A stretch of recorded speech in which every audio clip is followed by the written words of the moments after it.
Starts now. Happy Monday, everybody. It is great to have you with us on First Alert 6 streaming. I'm Erin Hartley. I'm Cerise Cole, and with meteorologist Jared Lansford. Senior Chief Meteorologist Rusty Lord is here. We're talking fall-like temperatures, the wind that goes with it, even a frost this week. Primetime pumpkin patch weather this week. Oh, you're right. You're right. Yeah, everybody's going to be out there. Just be mindful of the wind when you're getting those fires going. I know some places you can do those bonfires or fire pits. And, well, out the door this morning, you got the jacket. I would take it with you because we're down in the low 50s. Got a beautiful sunrise as we get rolling here this morning. But by the afternoon, kids can probably get away with the shorts. Sunglasses will definitely be needed, but things will change up a little bit over the course of the day. Notice the wind gusts. Those are starting to pick up near 30 miles per hour in some spots. And we're starting to see that south wind pick up. Now, it'll be south to start. It'll flip and be out of the northwest later on today. And you can see how things look from about 7 through about 10 o'clock. Some of the strongest gusts this morning will be on the Iowa side. And notice, though, it's a northwest wind back here. A little front moving through. Not really going to change our temperatures too much, but it's going to impact our wind. And notice by the end of the afternoon, we're talking gusts 30 to 35 miles per hour the way things are looking. So it is going to be a breezy day today. More wind likely overnight right into the morning hours of Tuesday, where Tuesday is going to be a very windy one. Gusts up near 40 miles per hour during the course of the day on Tuesday. Heading towards a Tuesday night where the wind dies down quite a bit and relaxes enough with clear skies, light winds.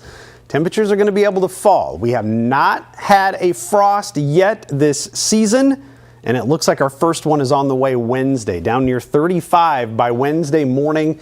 And even Thursday, if you avoid it somehow on Wednesday, you still have a small chance on Thursday as well as we dip down into the upper 30s, and then nothing to worry about through the weekend. So if you got any plants you want to save, cover them up, bring them in. First Alert 6 weather day for the Wednesday morning frost potential. 35 is what we have in the forecast. Could be pretty widespread. Even as you get outside the metro, watch that go a little bit colder. Now, this is not a freeze. This is a frost. You don't have to worry about pipes or garden hoses freezing up, anything like that. Won't be cold enough long enough or even get down near 32. But cover gardens, sensitive plants, get that Tuesday night in anticipation of the cold air coming Wednesday morning. Now, the latest we've ever had that very first frost, we were concerned about being on this list. We'd have to get to the 28th of October to make this list. Looks like Wednesday's the 22nd, so missing it by about a week. So 58 on Tuesday. We'll go 65 then on Wednesday for the afternoon high after that widespread morning frost, looking likely over a good portion of the area. So that's what we're keeping an eye on here in the short term anyway, as temperatures cool off a little bit. Okay, amazingly, we're already getting closer and closer to November. Any predictions, I guess, about an early winter forecast? It's something you have to pay attention to. We've had some Halloween blizzards and stuff like that, so now you have to keep your eyes out for things like that in the short term. No signs of any snow in the forecast the rest of this week. Actually might even get a little bit of moisture in the air by this upcoming weekend. The Muggy meter trying to go up just a little bit. But 10-day forecast shows you got the mornings with the frost, Wednesday and Thursday morning. Highs in the 60s, it looks like, this upcoming weekend. And then signs of some cooler stuff towards the middle of next week. Now, we got to pay attention to a system, it looks like, starting off next week, Sunday into Monday, where it kind of spins up and tries to hang out in areas near or just north of us. You notice how all this rain is hanging out up here? I think there's going to be some wind with it from the north as well on Tuesday. And it's a system that will have a little energy with it, but probably won't be cold enough to give us any snow. That's good news because Halloween is the end of next week and we don't want to deal with any of that. But it's something we'll have to watch with that one. That one's probably going to bring some wind, another round of cooler air by the end of next week. So I think right now probably the biggest headache. Temperatures might be a little chilly by the time trick-or-treaters go out on Halloween. So we'll see how it goes. There goes the coats over the costumes. All right. Every year. Let's talk about that morning drive. You have a new crash downtown to tell us about. Yeah, this is not an area we talk about as far as traffic difficulties a ton, but It's as you're making your way along Dodge, as you're heading right around 11th, and this puts it right near a construction zone. So if you're looking here, this is the view from our camera downtown looking northeast, and you can see that we already have a construction here telling you to merge right, but we also have flashing lights in this area too, where this is in place. So this is an area to watch for difficulties that may be showing up. So far on the map, at least, it's not showing too slow, but I do think if you're trying to drive through there, you may have some difficulties. Give those emergency crews some room to work with that situation there near 11th and Dodge. Otherwise, what I've been watching is delays continuing to build as you go westbound I-80. That's another construction zone where you have seen all sorts of problems. As you're trying to get near Giles, it's backed up nearing the 680 interchange. Not quite there at this point, but as you go through that stretch, be ready for it to be quite slow. Also note, as you're trying to get to 120th and L, how slow things are westbound. That is one area that I watch a lot. That's a very busy intersection for us, and any traffic that comes off of the ILQ there has a pretty short ramp before it gets into that intersection. So watch for delays that are in place there. A little further to the down, you're seeing 144th right near I-80 with a little bit some slowdowns. Nothing major showing up there, but I'm also keeping an eye on the JFK. We've had some periodic slowdowns happening right around that interchange with L.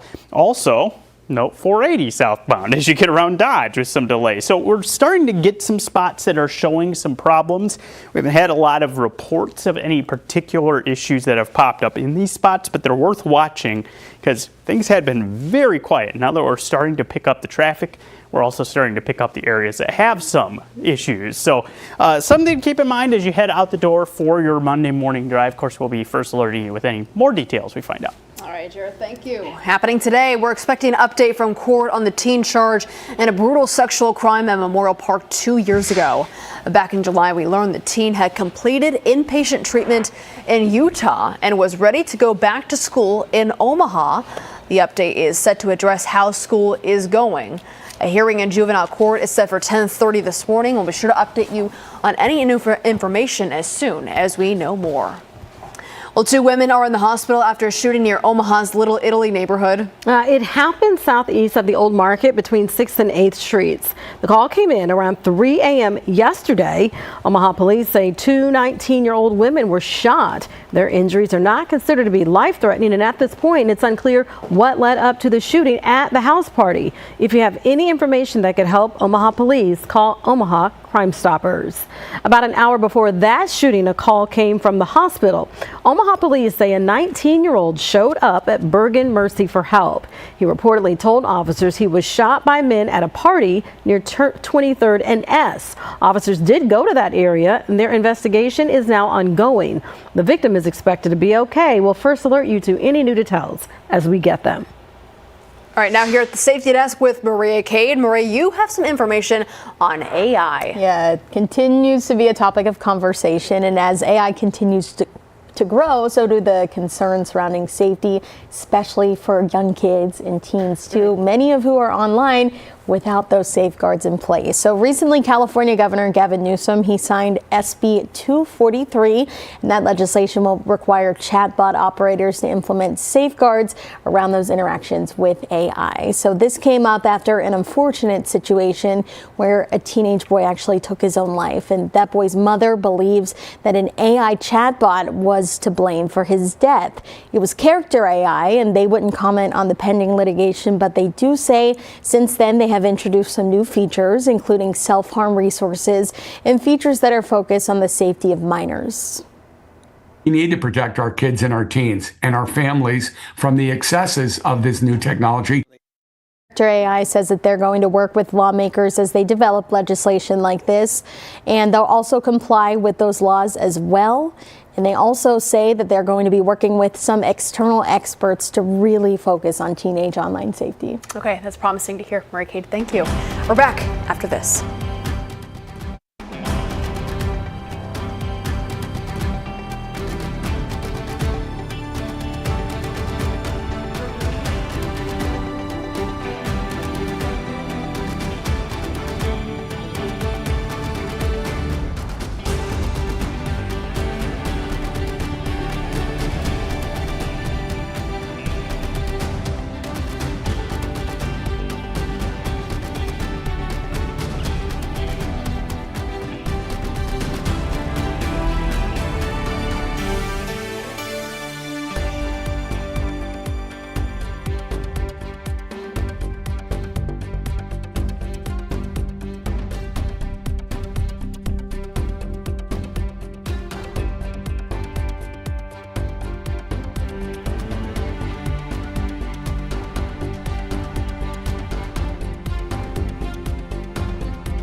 Welcome back, everybody. We are taking a live look outside. This is that incident that Jarrett was talking about this morning. We'll have more on it in just a moment. First, we're off to a nice start this morning, but pretty soon it could be a frosty morning around here. Yeah, got to pay attention to that Wednesday morning. You're going to hear me talking about this a lot. I just want to make sure everybody knows our first alert to Wednesday morning.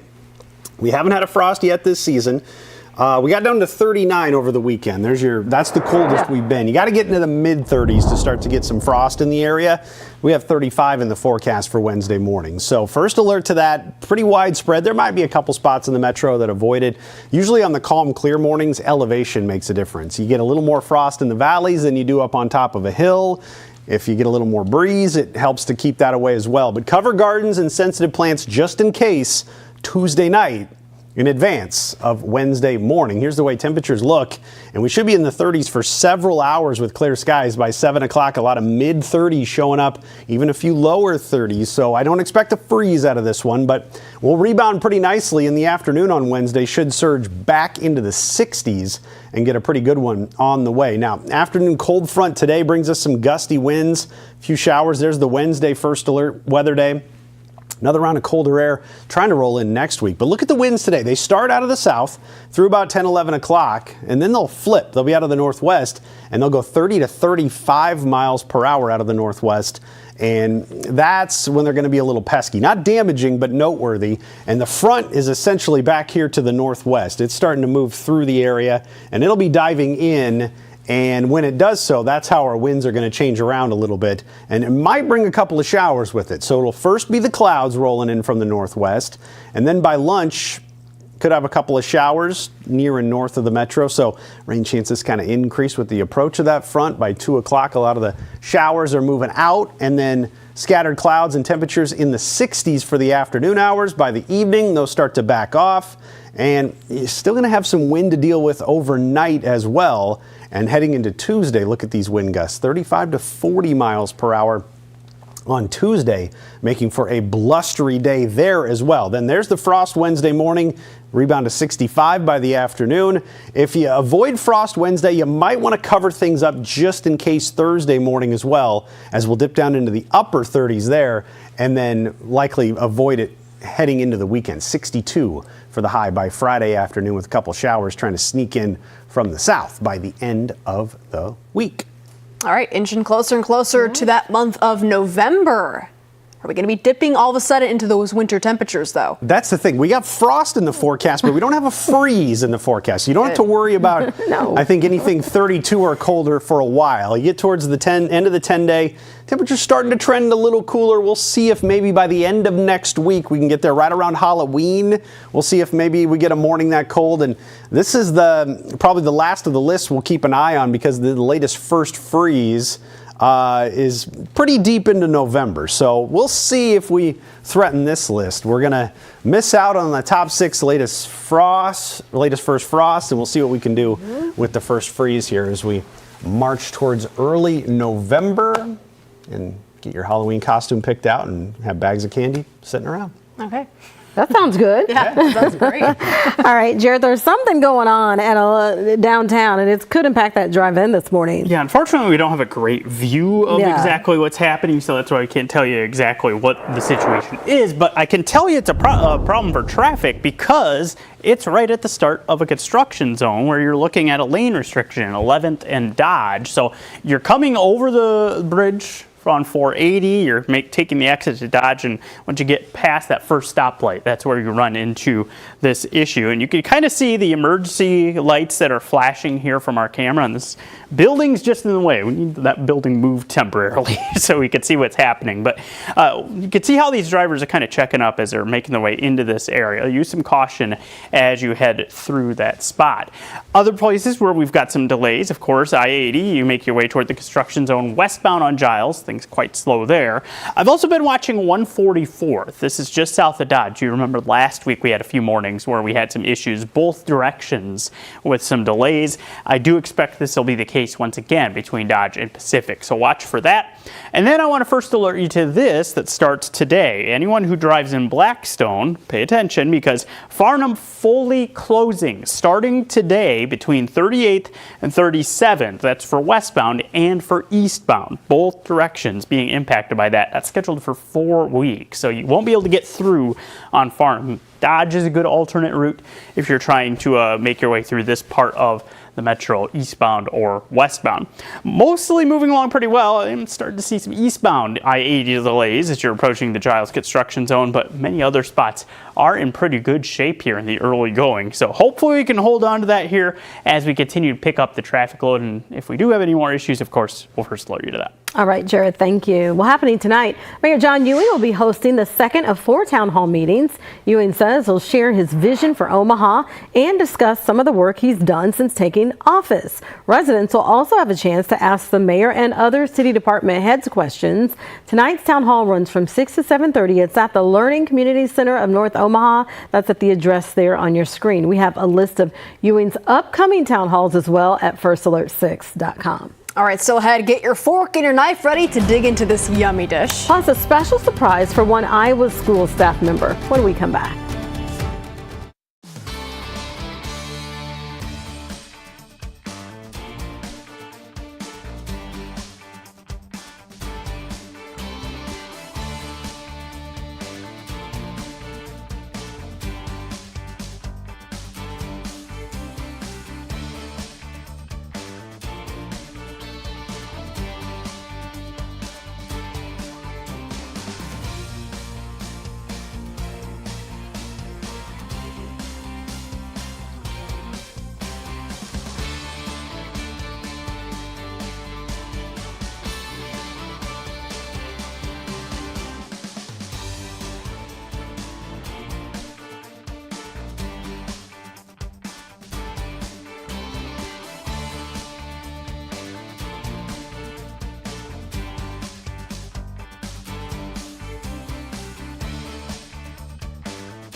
Welcome back, everybody. It's time to celebrate a favorite sweet and savory soul food favorite. Well, today is National Chicken and Waffles Day. Roscoe's House of Chicken and Waffles in SoCal founded the day in 2021, and now it's celebrated annually on October 20th.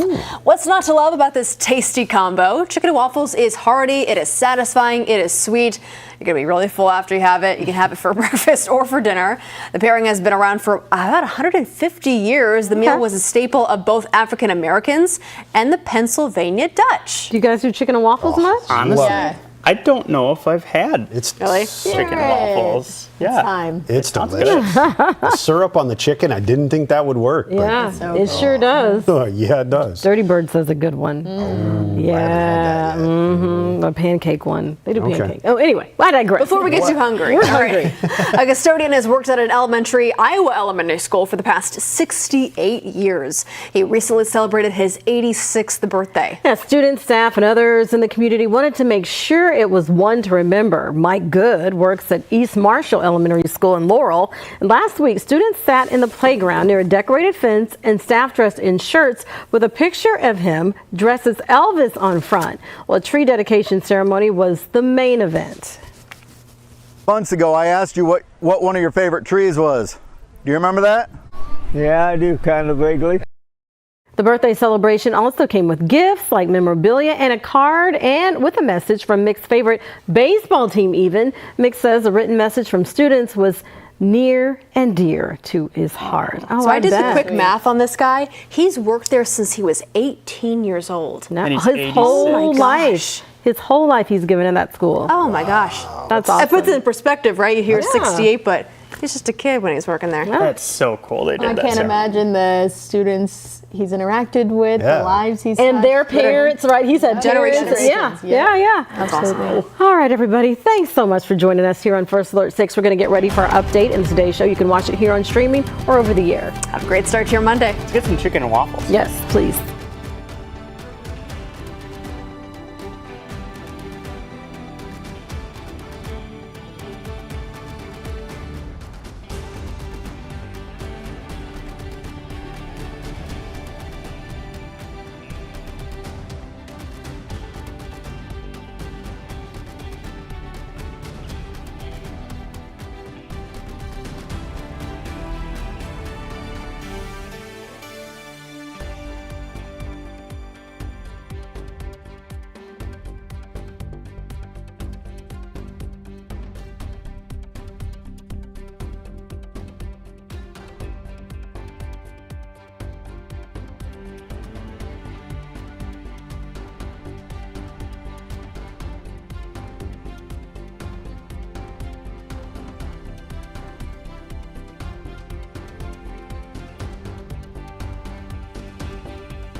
Live from WOWT, First Alert 6 starts now.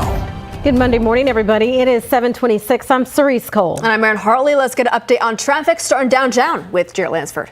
Yeah, I've been watching this area where we had emergency crews present at 11th and Dodge. Didn't have a great view, the building's in the way, but had some flashing lights here right at the beginning of a lane restriction. Looks like that situation is improving. So good news there if you are somebody who goes westbound through downtown on Dodge. So looking like we're in better shape there now.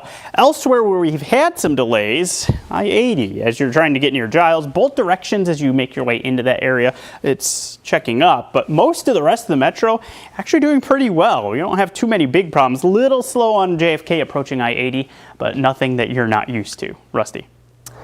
Beautiful sunrise out there to enjoy early this morning. You can see all the color in the sky as we're in that sun a little higher, and temperatures have been holding pretty steady right around 52 degrees. Got a south wind propping the number up just a little bit, but pretty dry dew point. That's going to be a key later on in the week. Now, south winds you can see a little stronger on the Iowa side, and that'll be the case most of the morning before they flip and come out of the northwest. And notice that happening by lunch.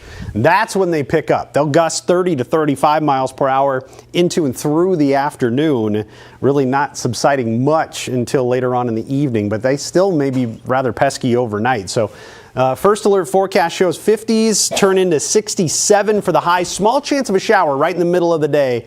A couple hours either side of lunch. I think we could have a couple of light showers. Aaron? We're expecting an update from court today on the teen charged with a brutal sexual crime at Memorial Park 2 years ago. The update is set to address how school has been going for the teen. The hearing in juvenile court is set for 10:30 this morning. It is 7:28, and we're back with another update for you in about 25 minutes. We'll see you then.